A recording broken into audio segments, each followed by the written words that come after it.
వైఎస్ఆర్ కాంగ్రెస్ పార్టీలోనూ ఉన్నారు, జనసేనకు వచ్చారు, జనసేనలో కూడా మీ ప్రభావం చూపించుకున్నారు. సో రెండు పార్టీలకి మధ్య వ్యత్యాసం అంటే ఏం చెప్తారు? వ్యత్యాసం ఒకటేనండి. ఇక్కడ నాకు ఫస్ట్ తెలియంది ఏంటంటే మాట తిప్పను, మడం తిప్పను. మాట తిప్పాడు, మడమ తిప్పాడు రెండు ఇతను. నేను వెళ్ళి ఒకటే చెప్పానండి, ఇది మీరన్న దాంట్లో మాట తప్పను, మడం తిప్పను అనుకున్నాను నేనండి. అలా నా ఛాంబర్లో కూడా కాంట్రాక్ట్ కార్మికుల్ని పర్మనెంట్ చేయాలి, అవసరమైతే నేను సీఎం కాల్ కూడా పట్టుకుంటాను, అంతటి పీక్లోకి వెళ్ళేవాడు మేము. తర్వాత అది వైఎస్ఆర్ కాంగ్రెస్ రైతు కాంగ్రెస్ పార్టీ కాదండి, అది వైఎస్ జగన్మోహన్ రెడ్డి టెర్రరిస్టు శిక్షణా శిబిరం, బూతుల యూనివర్సిటీ. ఒకరిని టార్గెట్ చేస్తే వీడినే మాట్లాడాలి మనం. బావ కళ్ళల్లో ఆనందం చూశాను చంపేశాను అంటాడు మనం ఏదో సినిమాలో. అలాగే ఆయన కళ్ళల్లో ఆనందం చూడాలి మనం. ఆయన కళ్ళల్లో ఆనందం చూసి ఆయన నవ్వాలంటే మనం బూతులు బ్రహ్మాండంగా తిట్టాలి. అందుకే వీళ్ళకి మంత్రులు ఇచ్చారండి, ఊరికనే ఇవ్వలేదు వీళ్ళకి. బూతులు తిట్టేవాడు పరిస్థితి ఏంటంటే రేపు ఆయన బాగానే ఉంటాడు. ఇఫ్ ఈజ్ ఇన్ అపోజిషన్ ఈ కెన్ సిట్, కూర్చుంటాడు, అధ్యక్ష అంటాడు. మీరు స్పీకర్ అవ్వాలి సార్, ఆంధ్ర రాష్ట్రం మొత్తం ఎదురు చూస్తుంది. మీరు స్పీకర్ అయ్యి అధ్యక్ష అంటే రే కూర్చోడు, నువ్వు కూర్చో చెప్పావు, చాలా చెప్పావు, చూసాం మేము, కూర్చో. వైఎస్ఆర్సీపీలో డబ్బు అంటే నేను చూసేది వైఎస్ఆర్సీపీ డబ్బు, ధనం, అధికార వ్యామోహం, రెడ్లు అనే కులపిచ్చి ఇక్కడ లేదా? ఇక్కడ లేదు. జనసేనలో లేదా? లేదండి.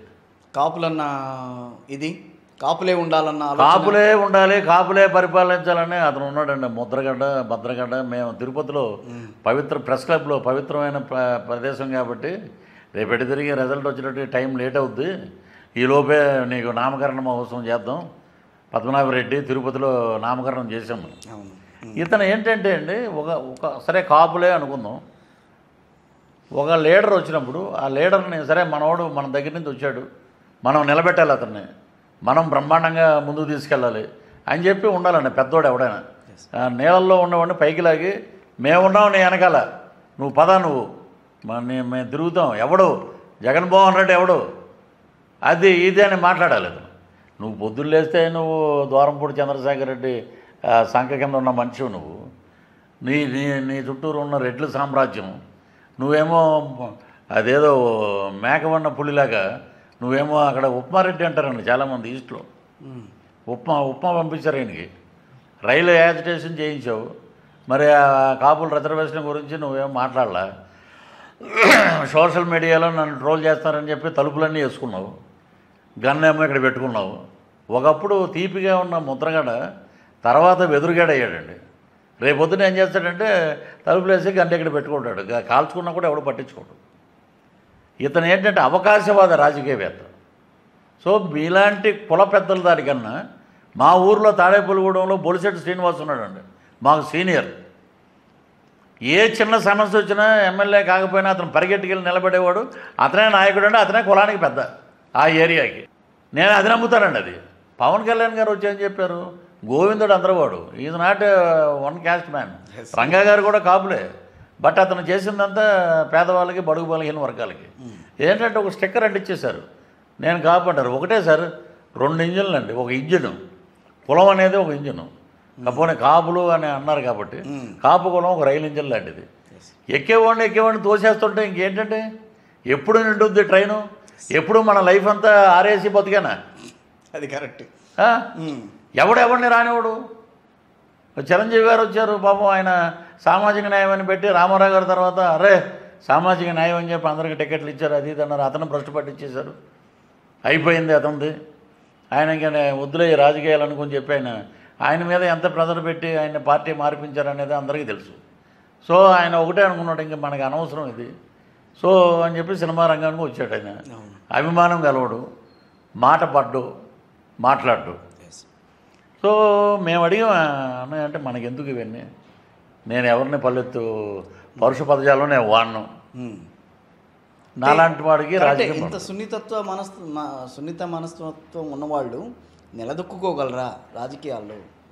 అంటే ఆయనేమి వారాహి ఎక్కిన తర్వాత సున్నిత మనస్తత్వం అంటే ఎవరు నమ్మరు, కానీ ఆయన మీరన్న మాటలు బట్టి చూస్తే కనుక నిజంగా నిలదొక్కుకోగలరా అన్న ఆలోచన వస్తుంది. అంటే ఇప్పుడు ధీటుకు ధీటు, సై అంటే సై అనేవాడు పవన్ కళ్యాణ్ ఒకడు.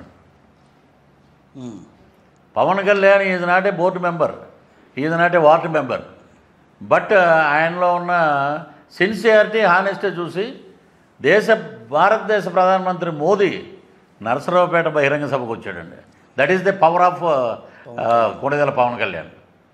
ఇప్పుడు మీరు పిలిస్తే వస్తాడా? రాడు కదా. మరి ఆయనలో ఏం చూశాడండి ఆయన?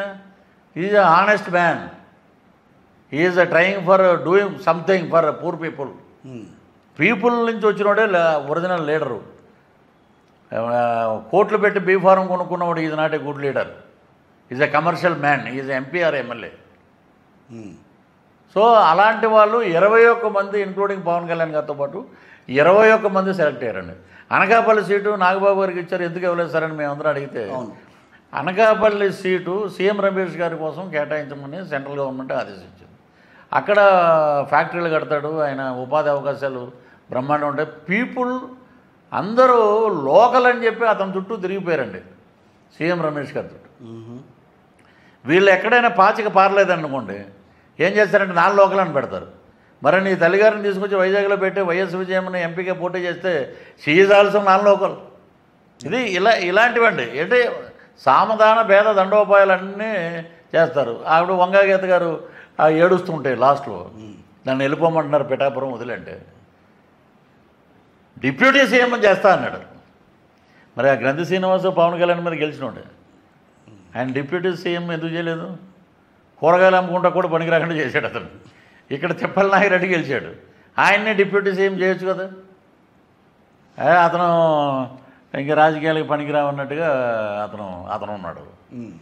ఏంటంటే మాటల గారడి, మాటలు చూపించటం.